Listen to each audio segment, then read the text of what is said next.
आप सभी सत्संग प्रेमियों को जय श्री राधे, जय श्री कृष्ण।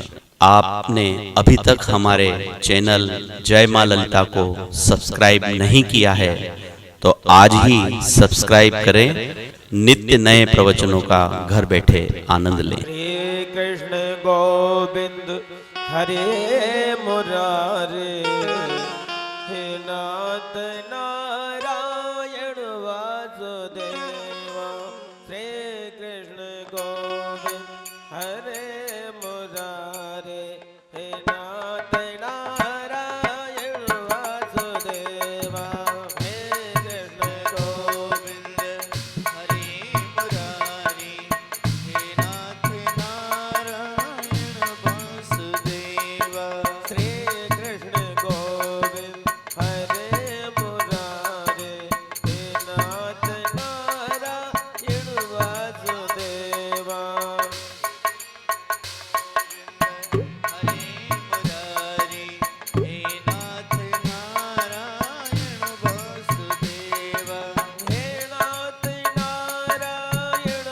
धर्म की जय हो। अधर्म का नासो प्राणियों में सदाभया विश्व का कल्याण हो।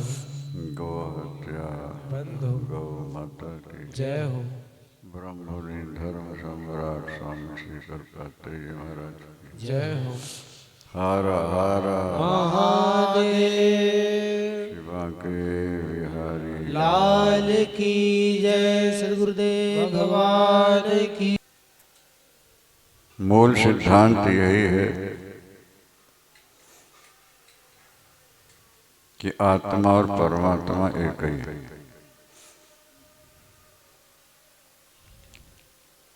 और उनके लिए कुछ करने की जरूरत नहीं है। केवल भ्रम की निवृत्ति के लिए विचार, गुरु से वेदांत का श्रवण।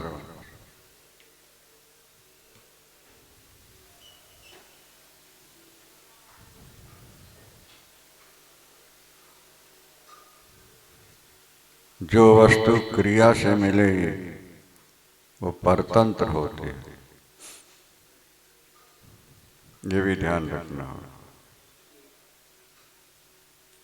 भौतिक पदार्थों के लिए क्रिया की आवश्यकता है, आत्मबोध के लिए केवल विचारों की आवश्यकता है। वेदांत श्रवण करते रहना ये ज्ञानियों के लिए परम कर्तव्य होता है। बार बार सुनते रहना चाहिए। बचपन में पढ़ते रहते थे 2 2 4 2 2 4 2 2 4 2 2 4 3 3 6 3 2 6 3 2 6 3। इसी को रिपीट कहते हैं, अपने उसको अभ्यास कहते हैं। बार बार सुनना और फिर विचार करते रहना। मन आपका अंदर रहे, मन में किसी का चित्र न बने, क्योंकि चित्र जितने बनते हैं वो प्रकृति से ही बनते हैं। तो प्रकृति से बने चित्रों का जो चिंतन है वो जीव को प्रकृति में ही ले जाता है। हृदय को ऐसा निर्मल बनाओ उसमें दूसरा चित्र न बने, दूसरा संकल्प न उठे। निर्वृत्तिक जो जीवन होता है, वृत्ति राहित्य। वृत्ति समझना चाहिए क्या है। वृत्ति का मतलब होता है अंदर से एक इच्छा पैदा होगी किसी वस्तु को देखने समझने के लिए। जैसे टॉर्च है आपके पास, तो कुछ देखना है तो टॉर्च की बटन दबानी पड़ी तो लाइट निकली, तो उसने वहां जाकर देखा। अब देख लिया तो उसको बंद कर दिया। तो बाहर किसी वस्तु को देखने के लिए तो टॉर्च की जरूरत पड़ती है। अपने आप को देखने के लिए टॉर्च की आवश्यकता नहीं। वृत्ति की आवश्यकता नहीं होती। जब तुम निर्वृत्तिक हो जाओगे, वृत्ति रहित तुम्हारा जीवन हो जाएगा, तुम ब्रह्म स्वरूप हो जाओगे। ब्रह्म स्वरूप तो थे ही, हैं ही, रहेंगे ही, लेकिन भ्रम हो गया। अपगतो स्मृत कंठमणि। शास्त्र बार बार कहते हैं कि ईश्वर तुझे प्राप्त है, तू ईश्वर की एक इकाई है, तू ईश्वर का एक अंश स्वरूप है, पर तू अपने को भूल गया है। कैसे भूल गए? जैसे स्वप्न में आप असली शरीर को भूल जाते हो। ये तो आपका प्रतिदिन का अनुभव है। जब हमें स्वप्न आता है तो हम अपने असली शरीर को,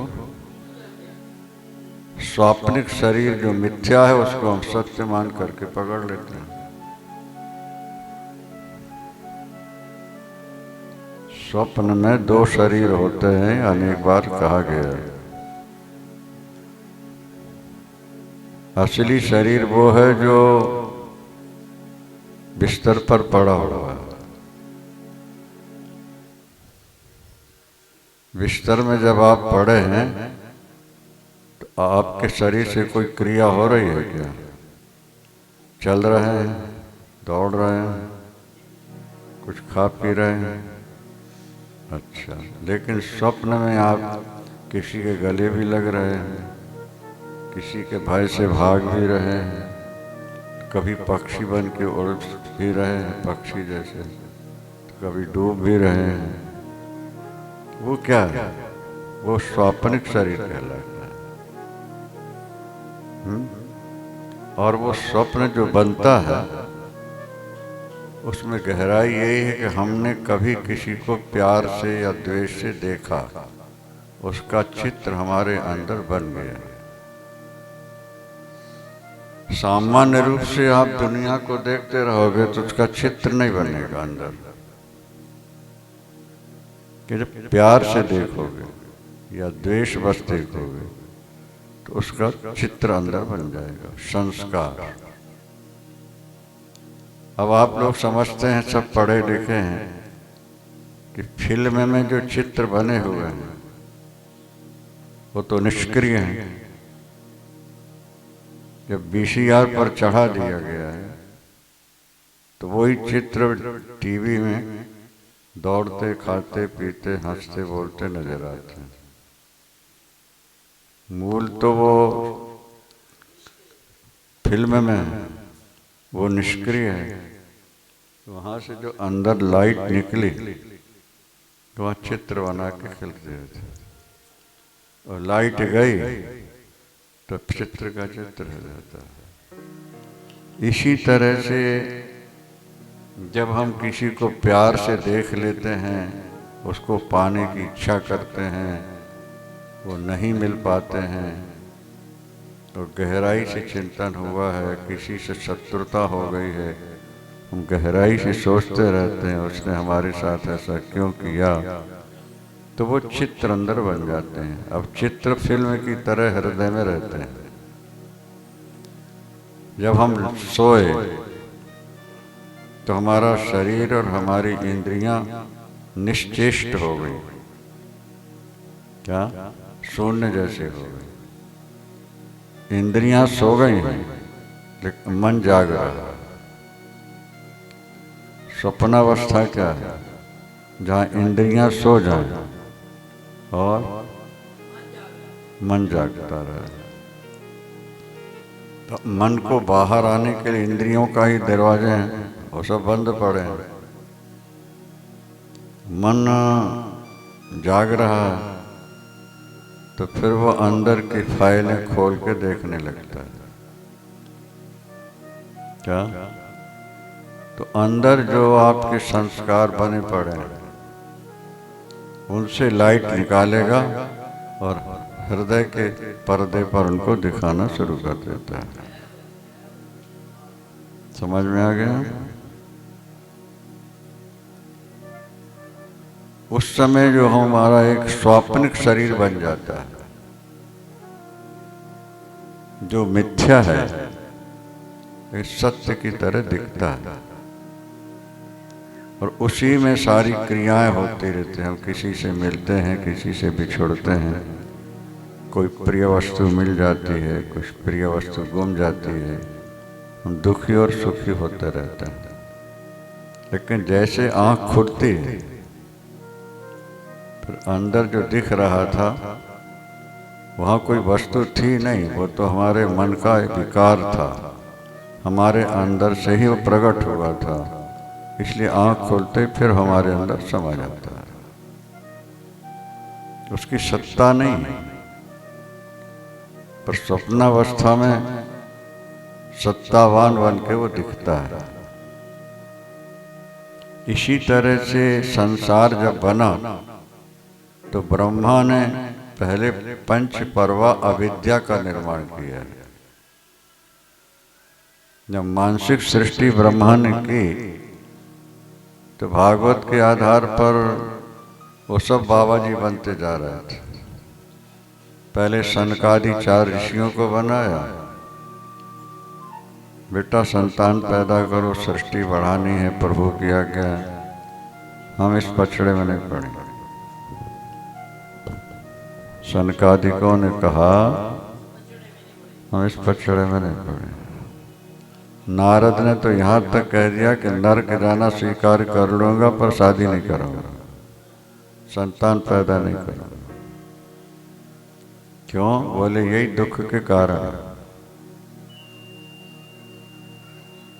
व्यक्ति अपने सुख के लिए जो साधन जुटाता है वो साधन ही दुखों के कारण बन जाते हैं। ये अच्छी तरह समझ लें।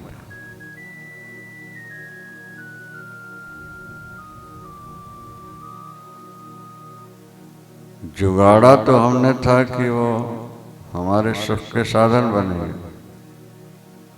उदाहरण के तौर पर व्यक्ति ने धन कमाया, किस लिए? सुख के लिए। चोर डाकू आ गए, पैसा भी ले गए और जान से मार भी दिया। अथवा जान से नहीं भी मारा तो दुख दे गए कि नहीं दे गए? पैसा आया और पैसा गया, तो पैसा गया और चिंता दे गया। शास्त्र कहते हैं संबंधी बिछुड़ जाता है, संबंध बना रहता है, और जो संबंध बना रहता है वही दुख देता रहता है। संबंधी तो गया गया, मेरे गए, वो जो मेरापन उनके साथ जुड़ा है वो दुख देता रहता है।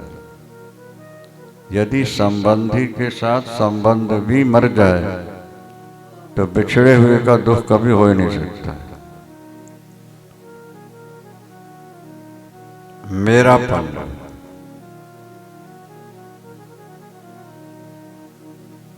और संसार में प्रिय का वियोग और अप्रिय का संयोग बराबर होता रहता है। अप्रिय के वियोग में और अप्रिय के संयोग में व्यक्ति शोक की आग में जलता रहता है। यस्मात् प्रिया प्रिय वियोग संयोग जन्मो शोकाग्निना सकल योनिषु दह्यमाना। प्रिय का वियोग हो गया और अप्रिय का संयोग। प्रिय का वियोग हुआ तो दुख हुआ और अप्रिय का संयोग हुआ तो दुख हुआ। शोकाग्निना। गरीब व्यक्ति की चिंता सीमित होती है। जो भजन में लग गए हैं, घर छोड़ के आ गए हैं, उनकी एक चिंता है कि रोटी मिल जाए। क्या छोटी चिंता हुई नहीं? जो जिनकी 10-20 फैक्ट्रियां हैं उनकी चिंता छोटी है कि लंबी है? तो आप अपने को जितना फैलाते जाएंगे उतने ज्यादा दुखी होते जाएंगे, और सीमित कर लोगे अपने आप को जितना, उतने सुखी रहोगे। परिग्रहो ही दुखाय। परिग्रह माने संग्रह, दुख आया ये दुख का हेतु। अनंतम सुख मापनोति, वो व्यक्ति अनंत सुख प्राप्त करता है। यश तो अपरिग्रह, जो संचय नहीं करता। ठंड के लिए कपड़े मिल जाएं, पेट के लिए रोटी मिल जाए, चिंता खत्म। आगे चल के विवेक हो जाए कि शरीर अपना है नहीं है, फिर रोटी एक दिन दो दिन न भी मिले तो उतनी परेशानी नहीं होती। थोड़ी बहुत ठंड भी लगने लगे तो ज्यादा परेशानी नहीं होती। शरीर के प्रति जितनी ज्यादा आसक्ति होती है उतनी ज्यादा दुख का अनुभव होता है। ये भी समझने की सारी बातें हैं। तो भगवान ने पहले यही उपदेश दिया कि देखो, जिसको तुम जीव कहते हो मेरा स्वरूप ही है। महाराज हम बुरी तरह से बंध गए हैं, तुम्हारा मन बंधा है, तुम्हारी बुद्धि बंधी है, तुम नहीं बंधे हो। पर तुमने मन बुद्धि को अपना स्वरूप मान लिया है। अपना मान लेने के कारण दुख हो। जैसे एक किसी के संतान नहीं है, गोद ले लिया, तो सही अर्थों में तो उसका है नहीं, पर उसने उसको अपना। अब वो बीमार होता है तो माँ बाप को दुख हो रहा है कि नहीं हो रहा? क्या वो असली पुत्र है कि माना हुआ है? तो माना हुआ पुत्र भी दुख दे रहा है नहीं दे रहा है? जैसे पुत्र अपना नहीं है, अपना उसको मान लिया, वो दुख देने लगे। एक औरत ने जवान पुरुष से प्यार किया, अनमैरिड था। वो चाहती थी इसकी शादी ना हो, लेकिन संयोग था कि शादी हुई। ये हमने आंखों देखा।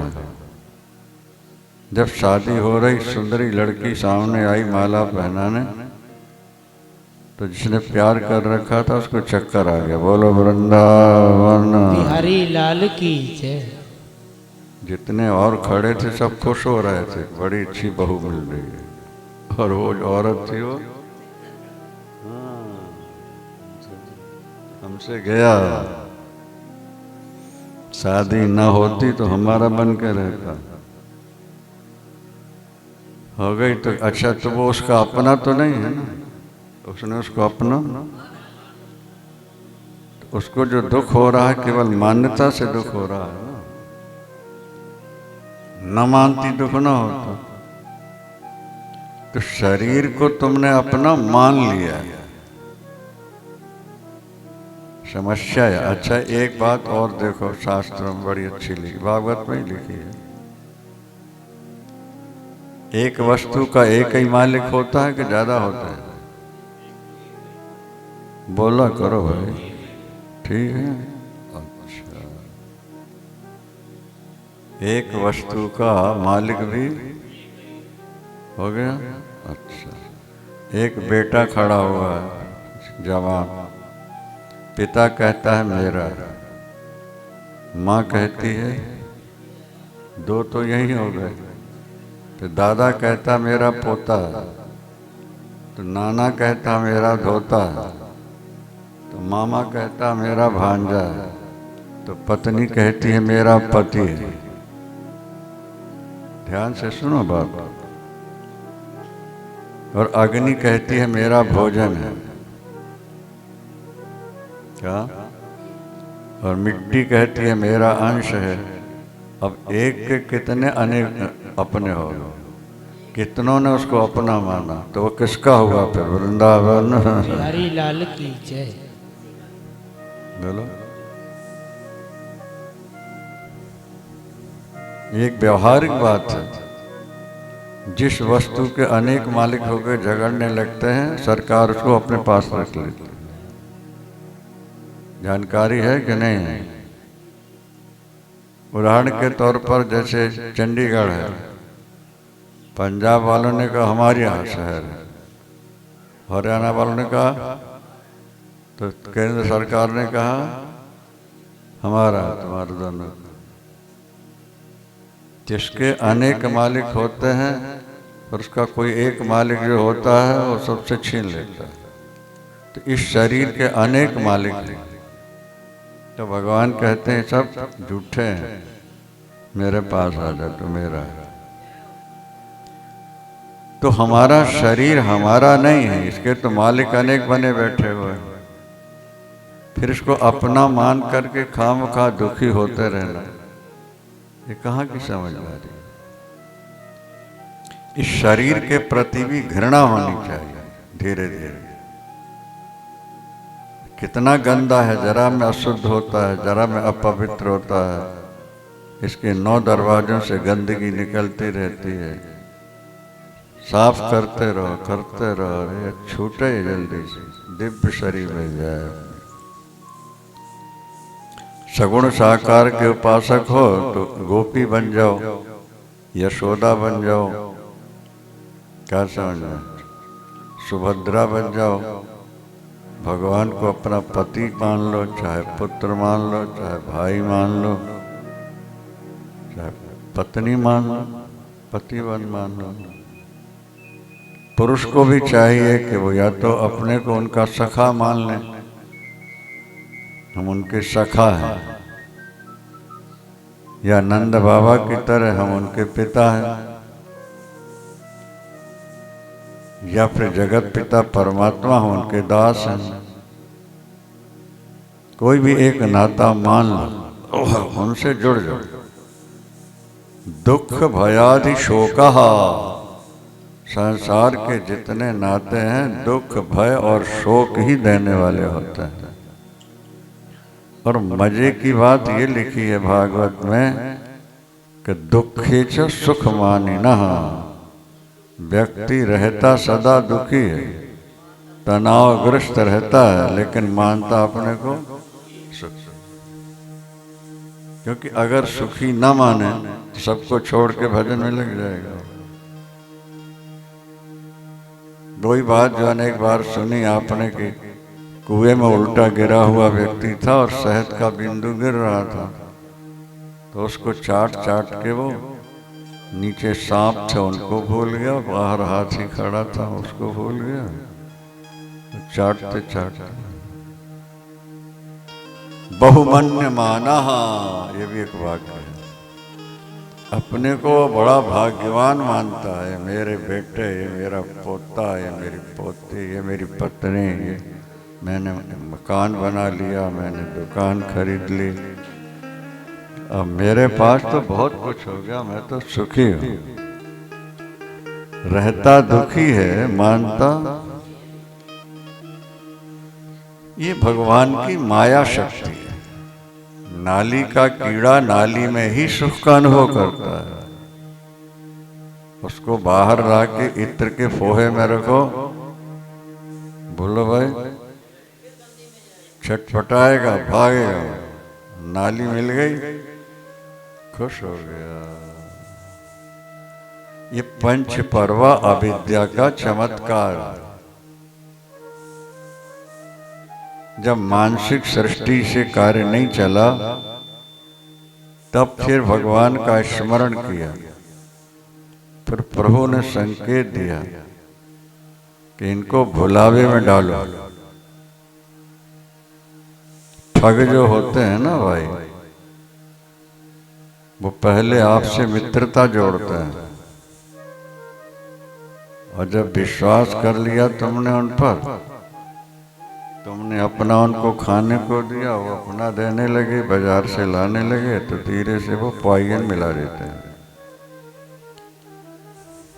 क्या खा करके मूर्छित हो गए, मूर्छित हुए लूट के ले गए।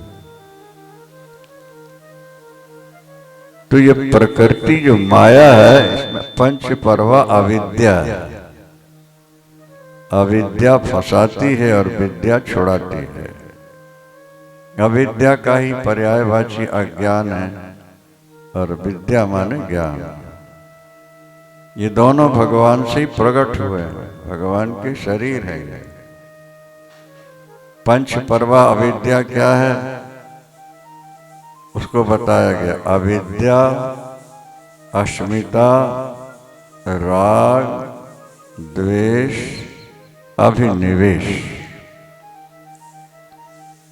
ये अविद्या के 5 पर्दे हैं। अविद्या, अस्मिता, राग, द्वेष, अभिनिवेश। अविद्या माने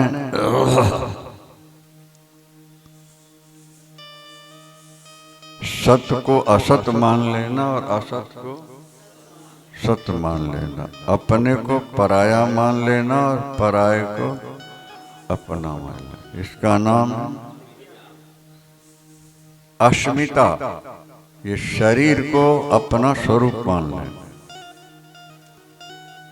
अस्मि नहीं।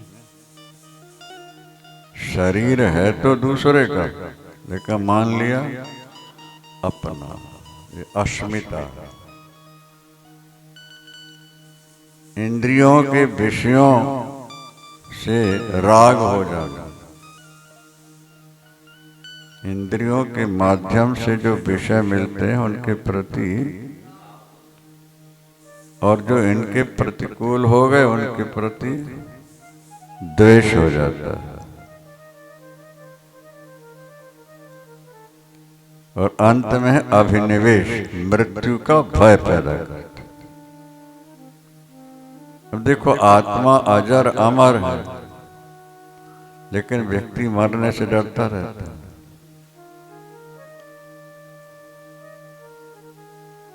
अमर मरने से डर रहा है। इसका मतलब क्या है कि शरीर को अपना माना हुआ है ना, ये शरीर न छूटे, नहीं तो बेटे पोते धोते सब छूट जाएंगे, ये मेरा परिवार छूट जाएगा। इसलिए वो मृत्यु से, ये 5 पर्वा अविद्या का जब निर्माण किया है ब्रह्मा ने, फिर जो संतानें पैदा की वो सब शादी के लिए तैयार हो गए। पहले तो अर्धनारीश्वर का वर्णन है। ये देवियां जो है ना, ये तो मूर्तिमती माया का रूप मानी गई है। नारी विष्णु माया प्रगट। नारी क्या है? विष्णु माया प्रगट। प्रत्यक्ष रूप में देखना हो तो नारी को देख लो, यही माया भगवती। शिव पुराण में लिखा है कि लोहे के यंत्र में, लोहे की सांकलों में, काष्ठ के यंत्र में व्यक्ति को बांध दिया जाए, हथकड़ियां बेड़ियां डाल दी जाए और वो कोशिश करता रहे तो हो सकता है कभी वो खुल जाए। लेकिन जो एक बार भुजाओं में बंध गया फिर उसका खुलना मुश्किल है। लोह दारु मयई पासई, श्लोक है शिव पुराण। लोह दारु मयई पासई दृढ़म बद्धोपि मुच्यते। दृढ़म बद्धोपि, मजबूती से बांध दिया और वो सारा बराबर कोशिश करता रहा तो हो सकता है कि वो खुल जाए। पर स्त्रियादि पास सुसंबद्धा, स्त्री आदिषु संबद्धा न मुच्यते कदाचन। वो बड़े भाग्यशाली हैं जो श्रीमतियों से अलग हो गए। बोलो वृंदावन बिहारी लाल की जय। आपको नहीं कह रहे कि श्रीमतियों से अलग हो जाओ, आपके लिए तो वही सहारा है। क्या समझा? लेकिन जिनकी मर गई या चली गई वो बड़े भाग्यशाली हैं। बोलो वृंदावन। बिहारी लाल क्या? जिनकी मर गई या चले गए। आजकल तो बड़ी समस्या है महाराज। एक जगह हमने देखा, एक और पोते की शादी हो रही थी, दूसरी ओर दादा की शादी हो रही थी। 70-72 साल की उम्र में दादाजी शादी करा रहे हैं। दूसरी शादी है वो, तीसरी शादी है वो।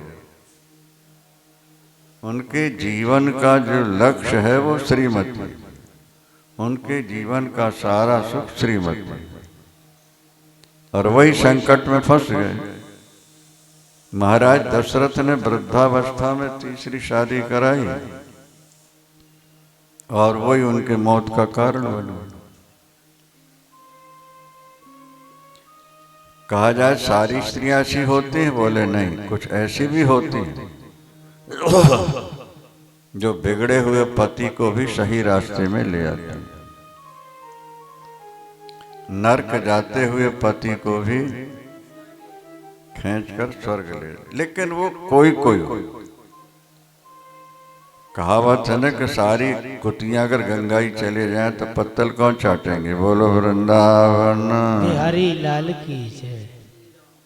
नहीं समझ में आया तो कोई कोई ऐसे हो जो स्वयं चरित्रवान होकर नास्तिक पति को भी आस्तिक बना लेते, चरित्रहीन पति को भी चरित्रवान बना लेते और अपने तपोबल से नरक जाते पति को भी स्वर्ग ले जाते। लेकिन वो 100 में 200 हजारों में कोई एक हो, बाकी तो सब सीधे ही ले जाने वाली होती है। कहाँ?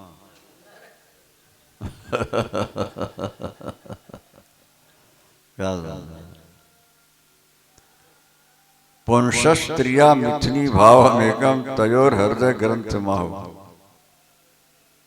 ये स्त्री और पुरुष की जो गांठ लग जाती है, ये खुलना बहुत मुश्किल है। ये बातें केवल इसलिए कही जाती हैं कि साधक को सावधान हो जाना चाहिए। सबके लिए नहीं है, ये साधकों के लिए है। गृहस्थ को पत्नी रखना पुण्य है, लेकिन सन्यासी के लिए यहां लिखा है नष्प्रसेद दारवी मपी।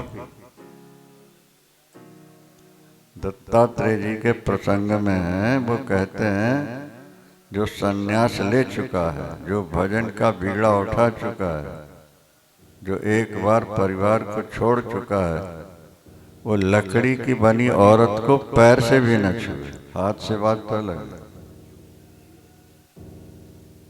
लकड़ी की बनी औरत को नष्प्रसेद दारवी मपी शब्द है। एक बार कहीं ये बात चली महात्माओं के पास कि भैया भागवत में तो लिखा है कि लकड़ी की स्त्री को पैर से भी नहीं छूना। तो बोले हम लकड़ी की नहीं पैर से छूते, हम तो चेतन को हाथ से छूते हैं। बोलो वृंदावन। बिहारी लाल की जय। जवाब देते हैं वो अपने ढंग से। लकड़ी की औरत को भी पैर से नहीं छूने का मतलब कि जब लकड़ी में ये दोष है तो फिर चेतन में क्या हाल होगा। वो सन्यासियों के लिए पता है। स्त्री जाति को जहां तक हो पुरुषों से थोड़ा हट के ही रहना चाहिए। पुरुष को भी चाहिए क्या, ये समीप आते आते हावी हो जाती हैं। बोलो वृंदावन। बिहारी लाल की जय। राधे कृष्णा गोविंद गोपाल राधे माधव। जय राधे कृष्णा गोविंद गोपाल राधे माधवा। राधे कृष्णा गोविंद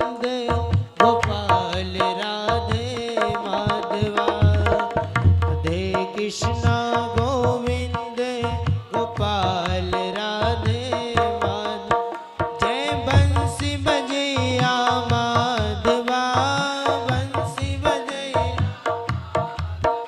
जय ज्ञान करैया माधवा ज्ञान करैया जय राधे कृष्ण गोविंद गोपाल राधे माधवा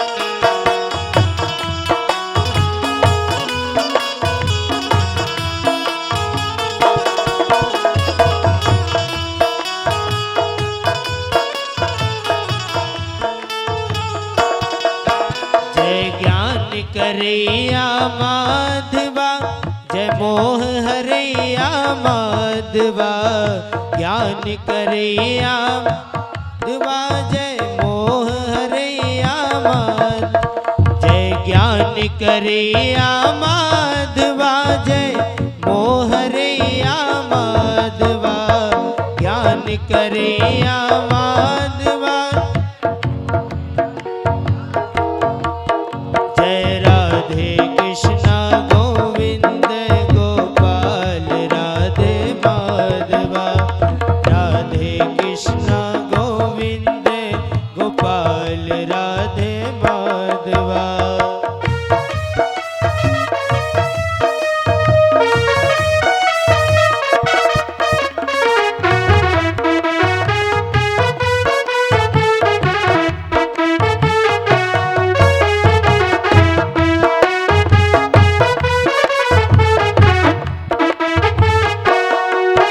जय माखन चुरैया माधवा जय रास रचैया माधवा माखन चुरैया माधवा जय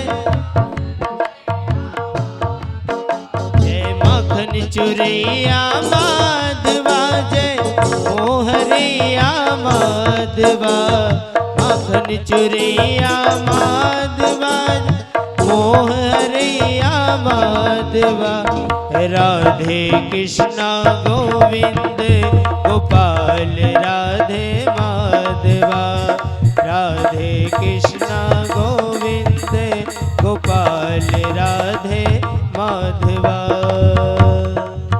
बोलबा के बिहारी लाल की गाम दुग्ध दोहाम असतीम च भार्यां देहम पराधीन असत प्रदान च। क्या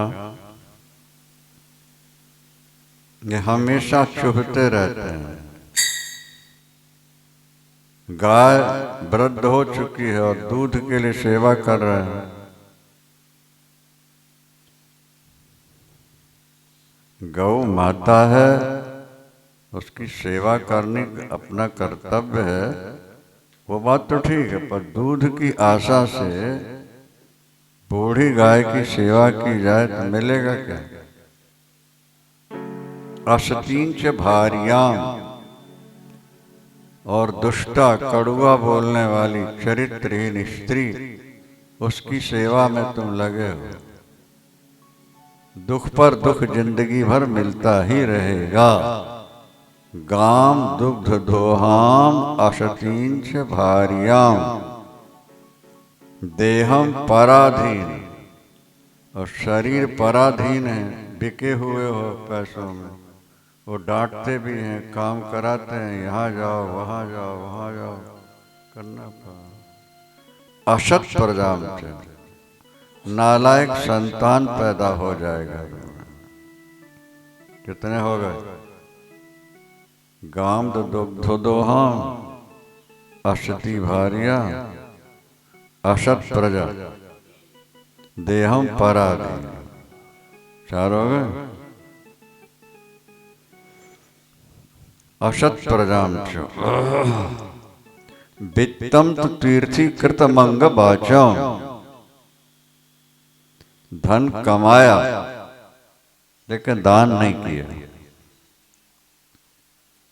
धन कमा करके उसमें से देखो वो धन अपवित्र होता है जिसमें से दान न किया गया। और वाल्मीकि रामायण में हंसध्वज राजा की कथा है जिसमें कहा गया कि जो दान नहीं देते हैं उनको मर के अपना मांस खाना पड़ता है। वो धन पवित्र नहीं है। वित्तम तो तीर्थी कृतम, वित्त को पहले तीर्थ बनाओ। तीर्थ का मतलब पवित्र होता है। धन जो तुमने कमाया, कहा जाए अपने खाने को नहीं है, दान क्या कर? नहीं नहीं, चाहे थोड़ा सा निकालो तो दान तो करना ही होगा। जो बाबा जी बन गए, जो देवियां भजन वाले, उनको दान जरूरी नहीं, पर जो कमा रहे हैं, जिनका पैसा आ रहा है, उसमें से कुछ न कुछ वित्तम तो तीर्थी कृतम वाचम हीना माया रक्षति दुख दुखी। कितने हो गए भाई? 5। और छठा है जिस मुख से हरि का नाम नहीं निकलता, वो मुख भी उसका सदा अशुद्ध ही रहता है, दुखी रहता है। इनसे जो सुख चाहते हैं वो जीवन भर दुखी रहते हैं। दुख दुखी यहां लिखा है, दुखों पर दुख आता है।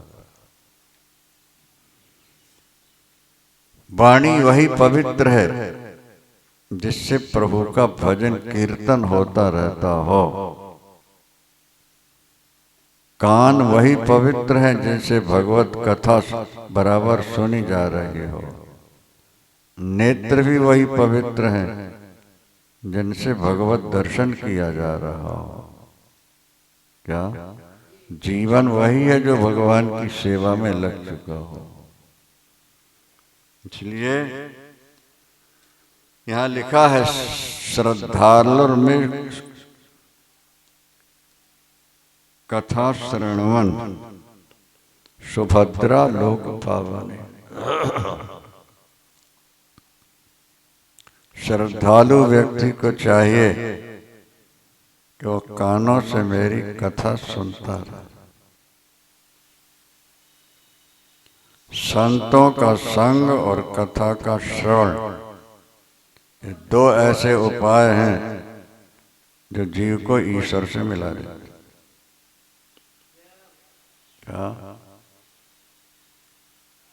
रामायण में भी ये बात लिखी है, बार बार बर मांगी हो हरस देव श्री रंग, पद सरोज अन पायनी सत्संग भगति सदा सत्संग। 2 हो गए।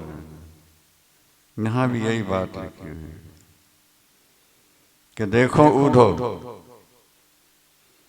प्रायेण भक्ति योगेन और सत्संगेन विनोधव नो पायो विद्यते संदृक। सबसे बढ़िया उपाय है भव सागर से पार होने के लिए 2 काम करते रहना। संतों की सेवा जरूरी है। ये तो प्राणी मात्र की सेवा का भी संकेत शास्त्रों में है, पर नहीं है तो कम से कम संतों की सेवा तो करते रहना। क्या? और भगवान की पावन कथा सुनते। ये 2 काम भी अगर तुमसे हो गए जीवन में तो समझ लो तुम्हारा जीवन धन्य धन्य हो गया। की जय। देखो उधो हम तुम्हें गुप्त से गुप्त बात बता रहे हैं। तुम मेरे मित्र हो, नहीं मेरे भक्त भी हो। न रोधयति माम योगो न सांख्यम धर्म एवं। मैं योगियों के वश में नहीं होता, ज्ञानियों के भी वश में नहीं होता।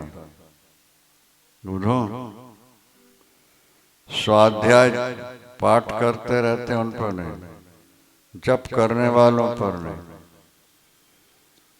इष्टापूर्ति यज्ञ करने वालों पर, व्रत करने वालों पर नहीं, तीर्थों में घूमने वालों पर नहीं।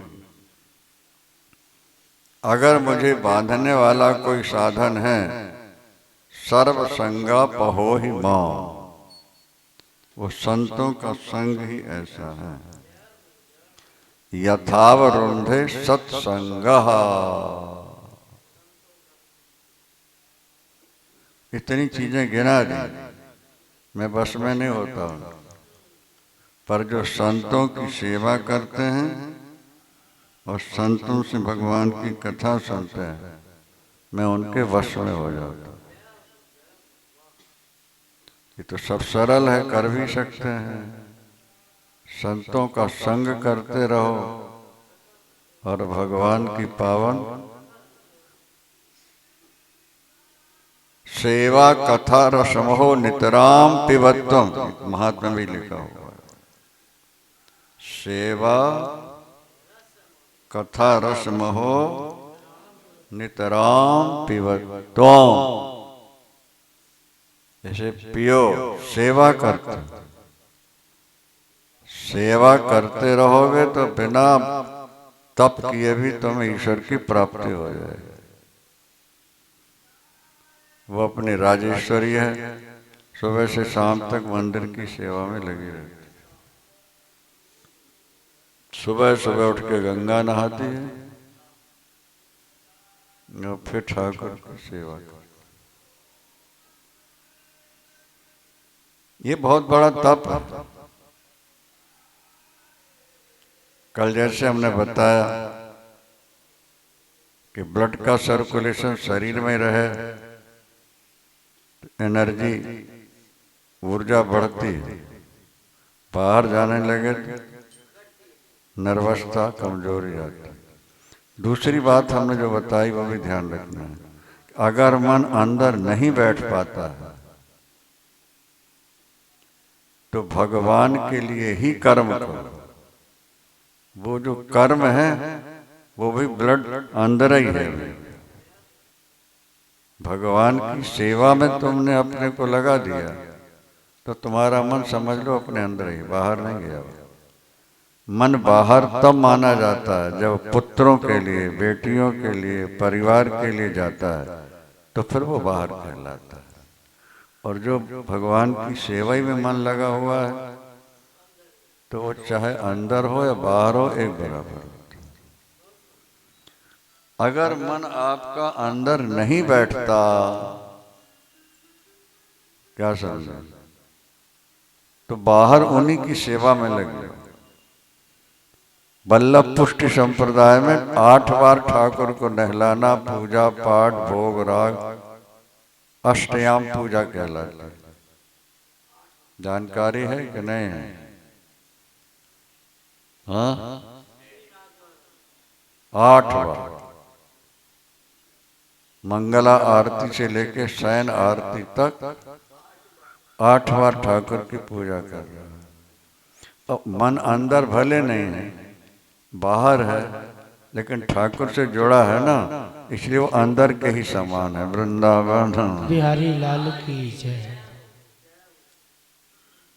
1 लाख नाम जपना है या 50,000 जपना है, तो मन बाहर आया है लेकिन नहीं, बोले अंदर ही है, क्योंकि वृत्ति वहां लगी। अभी जब पूरा नहीं हुआ, अभी पाठ पूरा नहीं हुआ, अब ये करना है, ये करना है, वो सब भगवान के अंदर ही रहता है। इसलिए गीता में भी भगवान ने कहा, यत करोषि यदश्नासि यत जुहोषि ददासि यत तपस्यसि कौन्तेय तत्कुरुष्व मदर्पण। तुम जो करते हो मेरे लिए करो बस। परिवार के लिए करोगे तो बंधन है, मेरे लिए करोगे तो मुक्ति है। कंटकेन कंटको धारा, कांटे से कांटा निकालो। नंगे पैर जा रहे थे, कांटा चुभ गया, कष्ट दे रहा है, तुमने दूसरा कांटा निकाला और उसको वहां चुभाया, नहीं? तो वो कांटा क्या करता है? जो पहले कांटा चुभा था उसको निकाल देता है। असावधानी से चले थे तो कांटा चुभ के कष्ट दे रहा था, और सावधानी से कांटा चुभाया तो कष्ट देने वाले को भी बाहर निकाल दिया। क्या? इसी तरह संसार के लिए जो काम हम करते रहे वो हमें दुख देते रहे, अब वही काम अब भगवान के लिए हम करने लगेंगे तो दुख देने वाले भी समाप्त हो जाएंगे कांटे, और हमारा जीवन सफल हो जाएगा।